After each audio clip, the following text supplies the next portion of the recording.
Face à la flambée des prix de produits de consommation courante sur les marchés constatés depuis le début du conflit russo-ukrainien, le gouvernement a mis en place un plan de résilience sur la crise alimentaire pour apporter des réponses ciblées aux populations les plus touchées par un soutien aux acteurs économiques afin d'accélérer à court terme l'activité des entreprises agropastorales spécialisées dans la production et le stockage des produits alimentaires, aux acteurs de transport et ceux spécialisés dans la commercialisation des denrées alimentaires. En application du décret portant approbation de ce plan de résilience, une note circulaire exonérant les taxes douanières de certains produits de première nécessité a été rendue publique. L'État il a diminué.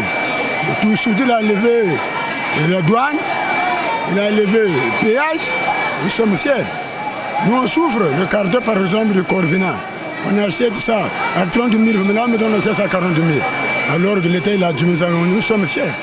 Ce sont des produits alimentaires de base comme le blé, l'huile végétale raffinée, la viande, le poisson de mer congelé, le poisson salé, le lait en poudre, le sel de table. La liste n'est pas exhaustive. C'est une bonne chose par rapport qu'on est en train de souffrir dans les marchés. Dans l'alimentation, les Westaf vont les trucs dans l'époque quelle vie. Il n'y a pas un prix fixe. Par exemple, dans notre boutique, l'huile là, l'huile Jadou. Dans la boutique, parfois, notre boutique, ça se vend les cartons à 19 000 francs. Dans notre boutique, ça se vend à 20 000. Donc, il n'y a pas un prix fixe. S'il a pris cette décision-là, c'est bon.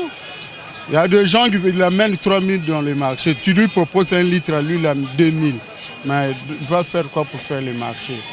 Donc, les décisions que l'État a prises, on est fait à féliciter. Tous ces produits vont désormais bénéficier de l'exonération du droit de douane, de la redevance informatique et de la taxe sur la valeur ajoutée. Nous devons d'abord commencer par saluer cette mesure qui, tant soit peu, a permis de détendre un peu la situation par rapport à la crise alimentaire.